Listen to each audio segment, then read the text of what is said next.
Matthew Morris, Wood Studio. Today is Wednesday, July 1st, which means it's time for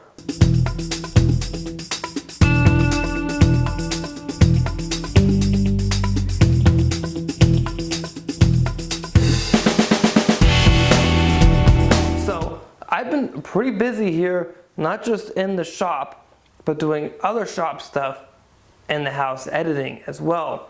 So I released 2 quick tips this week.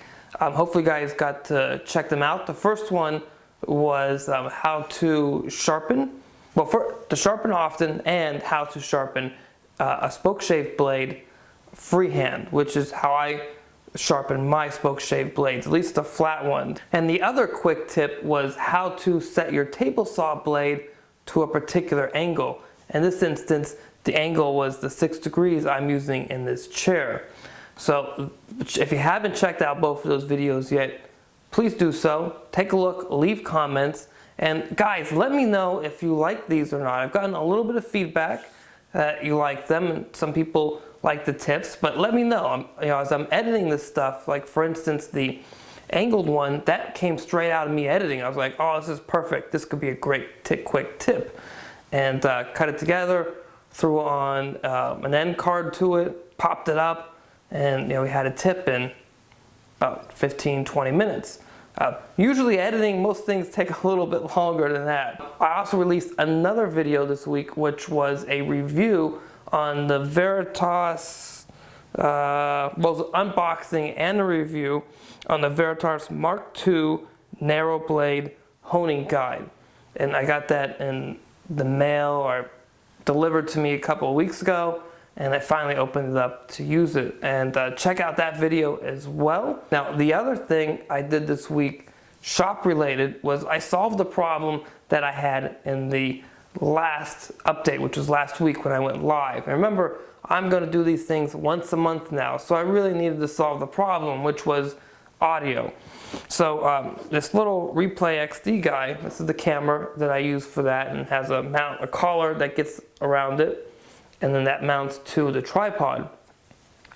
And the problem I was having that was in the back of the camera is, you'll see there's a couple of ports here. This port here is mini USB, and it's for both power as well as audio in, and this port up here is a micro or mini HDMI port, the one up on top, and that is for HDMI out.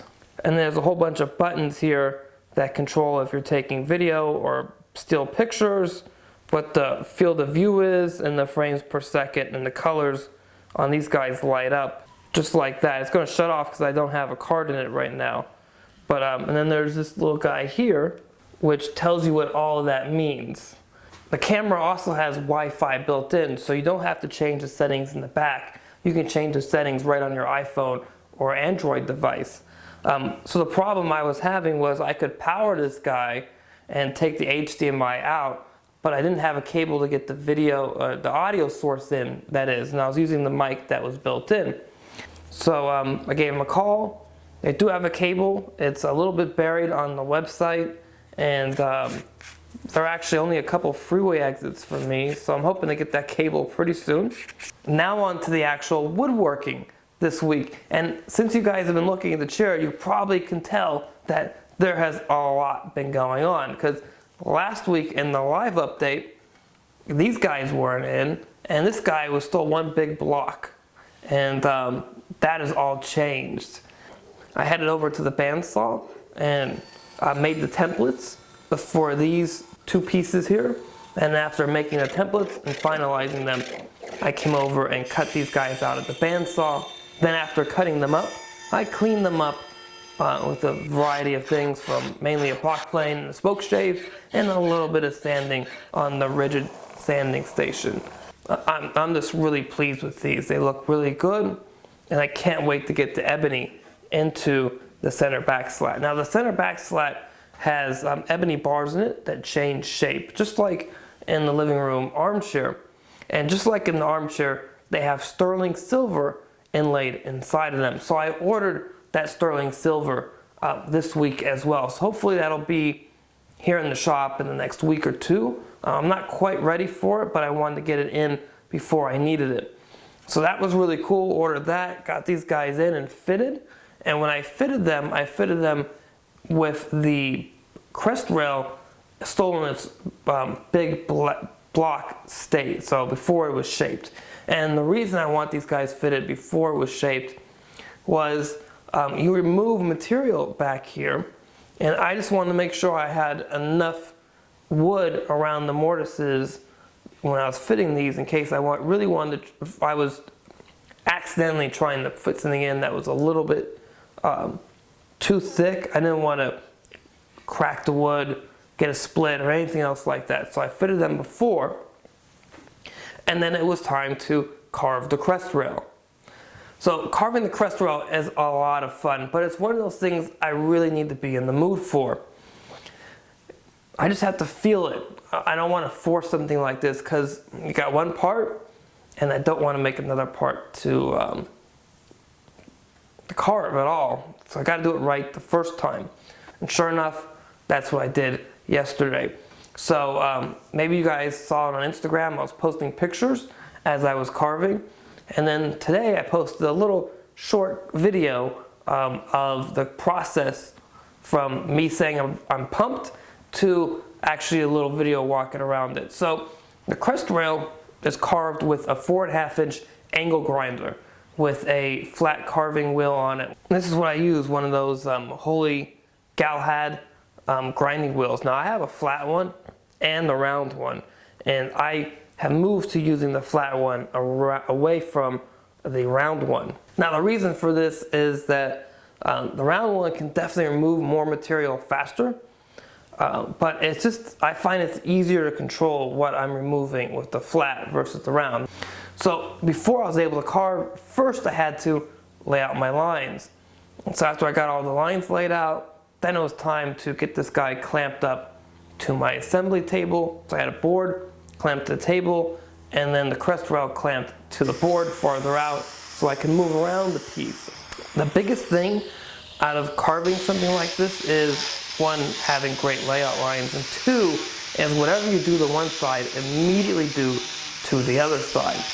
And that way, you're most likely to get a more consistent shape from one half to the other.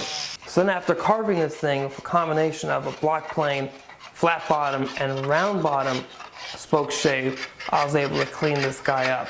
Have a little bit of finessing to do as far as making sure the reveals are the same on both sides, in the front as well as the back of the crestrail. And of course, the ebony plugs need to be, the mortises for the ebony plugs need to be cut. I also finished editing 2 more chapters in the rocking chair project. So for everybody here who has the yearly subscription to my site, mmwoodstudio.com, I got some more chapters coming for you either today or tomorrow, and I'll send out an email to everybody who is subscribed to my site. Either you're paying or you have gone and done the subscription as far as you signed up for the email newsletter. And those chapters will be up. I'm really hoping to be able to push out at least a chapter a week from now forward.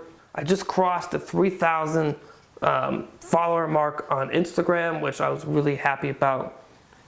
The Facebook page is growing, and I'm also posting videos there as well.